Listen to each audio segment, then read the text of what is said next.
Salut copain, ça joue bien? Je viens de regarder une émission qui parlait des... En fait, je viens de comprendre un truc avec l'inflation. Nous, les pauvres, là, on se fait niquer. Les prix des kilos de pommes, tous les prix augmentent. Mais les riches, c'est bénédiction pour eux. C'est miracle, c'est... Je sais pas comment tu appelles ça. C'est le jackpot, quoi. C'est gagner à la loterie, l'inflation, pour les riches. Imagine que tu es riche. J'ai vu ça, parce qu'il parlait de la faillite d'une entreprise. Et puis c'est une entreprise qui va aller dans les 100 millions. Bon, elle a fait faillite. Hein, puis elle a des dettes. Alors de vendre les machines, de vendre les bureaux, de vendre les locaux, machin, ils vont essayer d'arriver à 100 millions pour rembourser la dette. Et puis ils disaient, ils vont arriver à faire 100 millions facilement grâce à l'inflation. C'est là que je captais pas. Puis, bah, au fait, ces 100 millions, ils ont été contractés avant l'inflation. Maintenant qu'il y a eu l'inflation, l'immeuble, les bureaux, les machines, elles valent plus cher. Avant, ton bâtiment, il était estimé à 20 millions avant l'inflation. Maintenant, avec l'inflation, il est estimé à 25 ou 30 millions.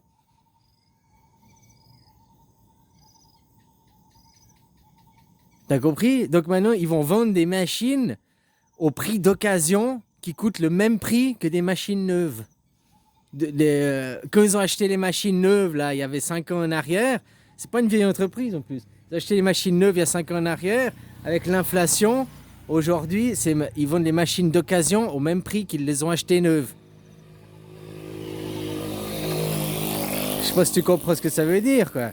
C'est-à-dire que si toi, tu as une maison, tu vas faire une maison qui vaut 100 000 francs, tu vas hypothéquer 100 000 francs dessus, voilà, tu as une dette, tu as 100 000 francs, tu as une maison de 100 000 francs, tu payes pas ta dette, on prend ta maison. Très bien. Maintenant, grâce à l'inflation, ta même maison, elle vaut 400 000 francs. Donc tu vends ta maison 400 000, tu rembourses les 100 000 et tu fais un bénéfice de 300 000. Grâce à l'inflation. Ça, c'est uniquement des bénéfices réalisés grâce à l'inflation. Et tu vois le nombre d'entreprises. En fait, ça m'a fait réaliser. Ouais, mais c'est vrai, il y a une chaîne d'entreprises qui font faillite. En fait, c'est un truc systématique qu'ils organisent. Hein, en disant la guerre, je te rappelle, nous sommes en guerre de mars 2020. Et puis, l'inflation telle qu'on la connaît aujourd'hui a commencé déjà en 2021. Ils disent que c'est la faute de la guerre, mais ça a commencé un an avant. C'est comme la guerre contre le Carano, là, en mars 2020. Un an avant, dans les eaux usées, on trouvait des traces déjà de ce virus dans les eaux usées. Donc, c'est pas une ou deux personnes, c'est quand même qu'il y avait une certaine masse de population qui était déjà contaminée un an avant. Donc, tu vois, c'est systématique, c'est organisé, tout ça pour vider les caisses, quoi. Vider les caisses. Ils expliquaient, si dans cette émission, ils parlaient de la dette, machin, qu'aux États-Unis, ça équivaut à 13% de leur budget, c'est la dette. Et puis que maintenant, avec l'inflation, enfin bref, on se fait niquer, quoi. Moi, j'ai oublié ce que je voulais dire. Avec l'inflation, je sais plus ce que ça fait, quoi. C'est que maintenant, leur dette, ils arrivent à peine à payer les intérêts de la dette, je crois. C'est un truc comme ça. Ils arrivent plus à rembourser la dette, quoi. Voilà, mais ça m'a fait tilter. Moi, c'est le truc sur l'entreprise qui fait faillite. Et bien maintenant, d'occasion, elle va vendre quasiment le même prix qu'elle a acheté à neuf, quoi. Et grâce à l'inflation, quoi. Ah, tu vas me dire, oui, mais il a perdu. Il y a eu T'as fait un prêt de 100 000 il y a 5 ans en arrière, ou 10 ans en arrière, je sais pas. Avant l'inflation, t'as fait un prêt avant l'inflation. Tu dois rembourser toujours que 100 000. Ton prêt, il est de 100 000, malgré qu'il y a eu l'inflation. On va pas dire, oh, il y a l'inflation sur ton prêt, tu dois rembourser 300 000 maintenant. Ta maison a pris de la valeur à 300 000, mais pas ton prêt. Ton prêt, il est fixé, il y a un montant dessus. Il n'a pas l'inflation. À moins que tu aies fait un prêt avec des intérêts qui ne soient pas fixes, des intérêts, je sais plus comment ça s'appelle, quoi. Indexés, quoi. Donc tu comprends, au fait, ah, c'est de voir l'économie comme ça, ben, de toute façon, on se fait niquer. Avec le fric, hein, les costumes cravates, ils servent juste à faire du marketing et à nous niquer la gueule, quoi. Puis eux, on leur donne des bons salaires, leur faire croire qu'ils ont une aisance, une vie de cadre supérieur, quoi. Mais ils récoltent pas l'argent pour eux, hein. Ils, ils récoltent l'argent pour ceux qui sont au-dessus d'eux, quoi, les super banquiers, quoi. Ah, et puis ça finit dans quoi? BlackRock, Vanguard, hein, toutes ces super banques, Rockefeller, Rothschild, JP Morgan et compagnie.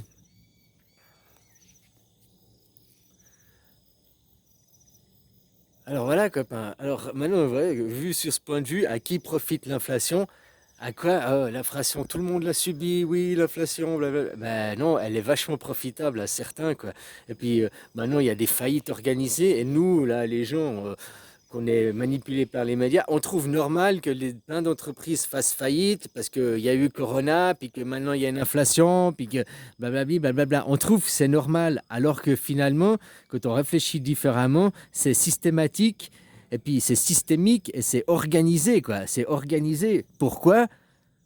Bah oui, l'entreprise ferme et tout. Mais oublie pas que quelqu'un va venir racheter. Il y a Pompon, il fait faillite, mais il y a Dupont, il vient racheter, quoi. Ils sont copains, tu comprends ce que je veux dire? L'autre, il rachète une entreprise, puisqu'elle a fait faillite, il va même, au lieu de rembourser les 100 millions, il va peut-être la négocier à 80 millions ou à 50 millions, il va la racheter moins cher parce qu'elle a fait faillite, hein, il va peut-être, hein, puis l'autre, il va la vendre plus cher. Oh, enfin voilà, quoi. C'est une immense arnaque, finalement, quoi. Et ça sert qui? Bah, ceux qui ont l'argent. Pour faire quoi? Faire plus leurs dividendes et encore plus nous niquer.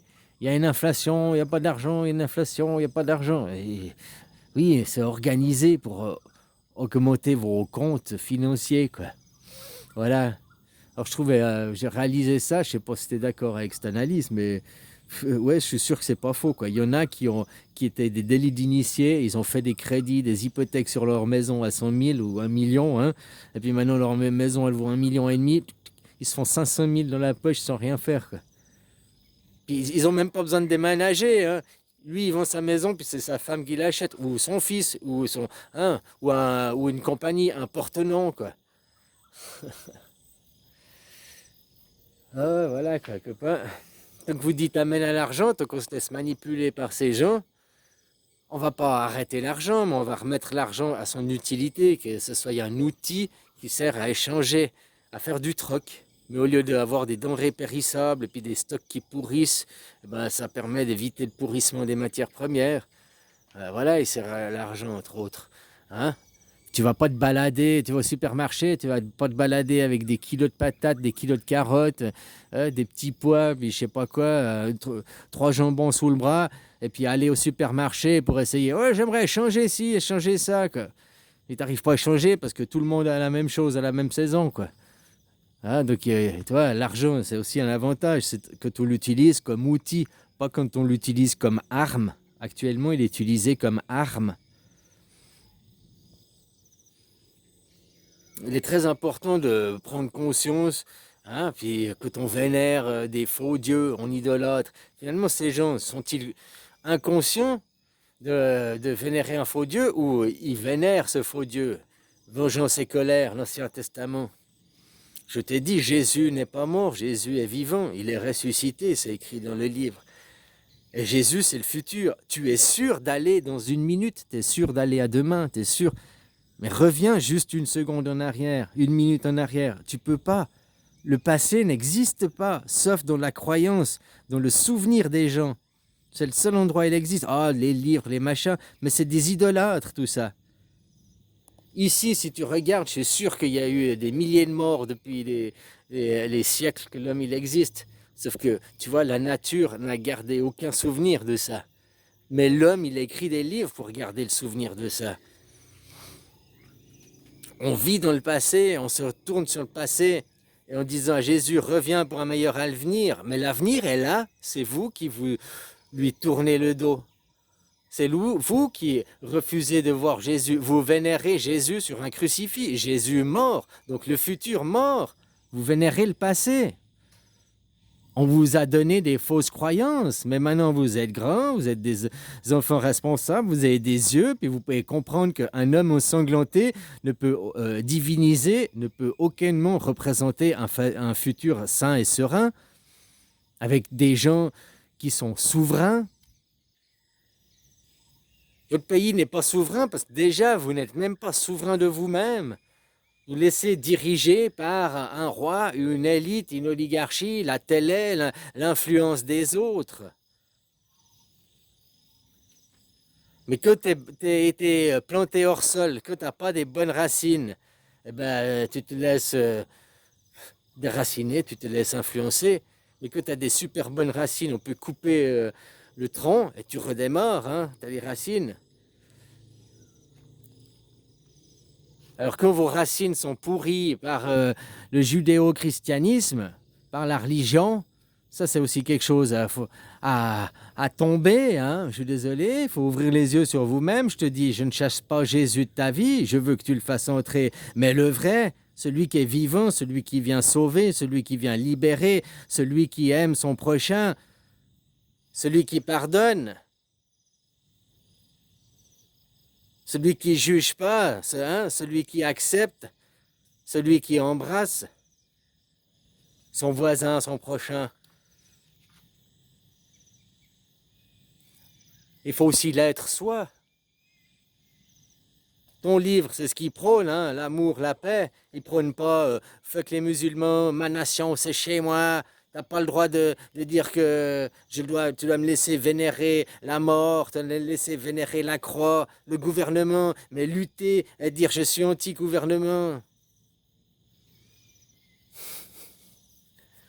Hein, voilà les gens, quoi. Prenez conscience. Et puis, comme je te disais, ce système dominé par l'argent, maintenant tu vois, ouais, c'est vrai, il y a des faillites partout, machin, les entreprises se ferment et tout. Dans moi, comme j'ai reçu, je me disais, bah, c'est la merde, oui, des emplois et tout. Mais quand tu as un riche, quand tu as un hyper riche, et puis que tu avais des crédits qui ont été faits, des emprunts qui ont été faits, maintenant, non seulement bah, tu fais faillite, tu rembourses ton emprunt, mais tu fais un bénéfice, quoi. Eh, il part où l'argent? Ben, on sait où il part. Hein.